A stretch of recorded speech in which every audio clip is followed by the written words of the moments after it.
Welcome to The Good Ride. I'm James Beastie. Today I'm talking about the 2026 Capita Indoor Survival. It's been a while since I've gotten on this, and it's changed a lot. It's softer, it's more playful. It doesn't feel like it had the grip that it did before.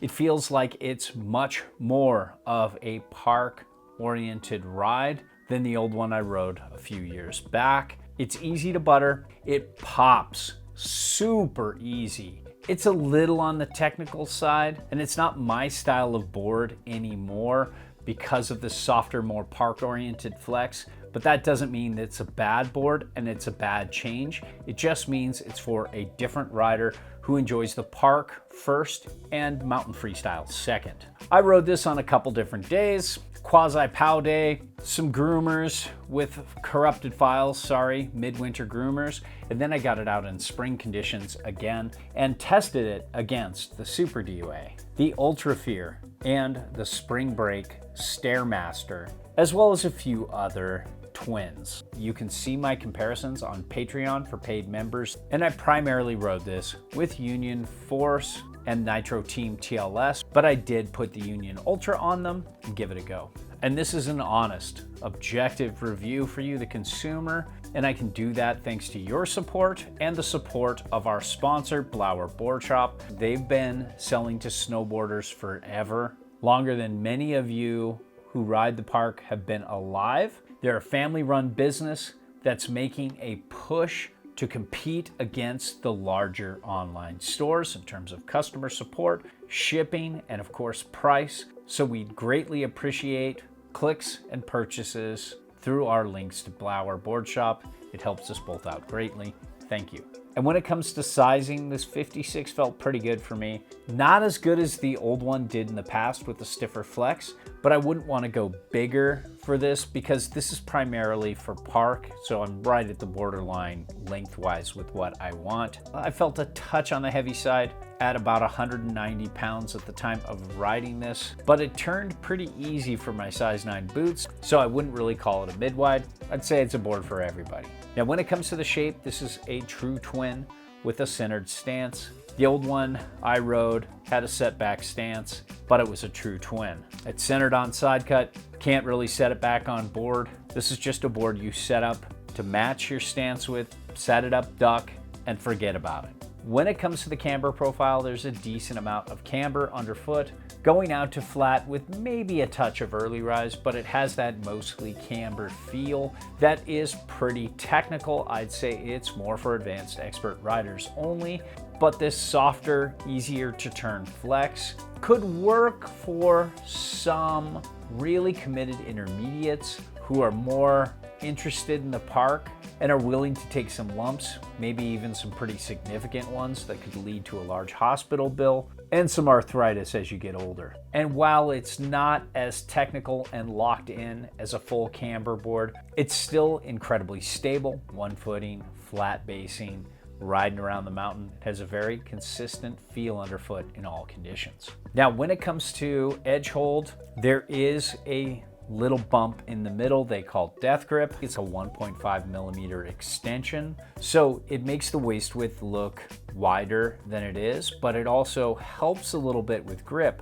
But in same day tests against the Spring Break Stairmaster and the Super DOA, they both gripped a hell of a lot better than this, and neither of them have the death grip in the middle. So the older Indoor Survival had much better grip than this one. This felt softer and more park friendly as opposed to mountain and pipe friendly in the past. Let's talk 2026 Indoor Survival Flex. This has a very easy flex to it. It's got a lot of easily accessible pop. It's just a pop machine. You get down in the tip and tail, they butter a little easier than the flex would allow you to believe. It feels very continuous flex-wise, but on snow, the tip and tail give a little easier. And this was absolutely surprising on an ollie. Coming from the Super DOA to this and ollieing off the same small side hit, this popped so hard, it really threw me off my game. Once I got used to it, it was really special, and it was the poppiest board of the group I tried this year, which is surprising because the Super DOA is a lot more expensive. But you combine this easy to access flex that just pops so easy with this almost full camber profile, you just have a board that pops super easy.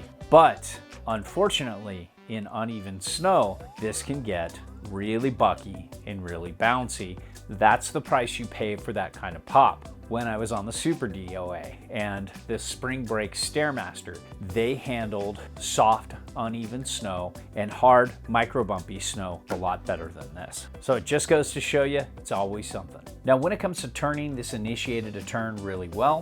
When I got this on edge, this mostly 7.9 meter side cut radius, aside from the 1.5 millimeter bump in the middle that kind of interrupts it, really had a fun turning experience. It felt like it liked medium radius to across the groomer turns a little more, but it had no problem as long as you were going at slower speeds with a more down the line, longer drawn out S turn, or even a slight straight line to set up for a little side hit or a kicker. It tracks really well into those kind of things, and you can make quick adjustments. I think it's a really fun board. So as long as you're going at slow to medium speeds, this has a fun turning experience, and it was quite satisfying for a flex like this. When it comes to base glide, this base, it's not amazing, but it keeps its wax. I love this level of structure. It's not too much, it's not too little. It's great for spring, midwinter, and early season. So it can handle any condition without feeling weird. It has good wax retention, and it's pretty good for this price point. Definitely not the highest of high, but really minimizes that low. Switch riding is super doable, and this is gonna be a pretty fun jib board and a pretty fun jump board. More medium-sized jumps and bigger, more technical jibs will really shine with this board. It's okay in the pipe, but I like the older, stiffer one better there. And I like the older, stiffer version better on bigger kickers. So it's changed up a little bit. When it comes to POW float, leave this at home. If you want a twin that flows really well in powder, get the Spring Break Powder Twin to complement this. This isn't a board you can set back and get directional float with either, and you don't want to with so little early rise and so little nose and tail. And overall, this change to the flex personality really changed the board over the last few years since I wrote it. And now I get why people were wondering what the hell I was thinking when I was comparing this board to some stiffer boards, because I still had the memory of the old Indoor Survival that was a lot stiffer, a lot more mountain friendly. This is not. This has changed. So it's not my kind of board, but if you're a park rider, this could definitely be your kind of board.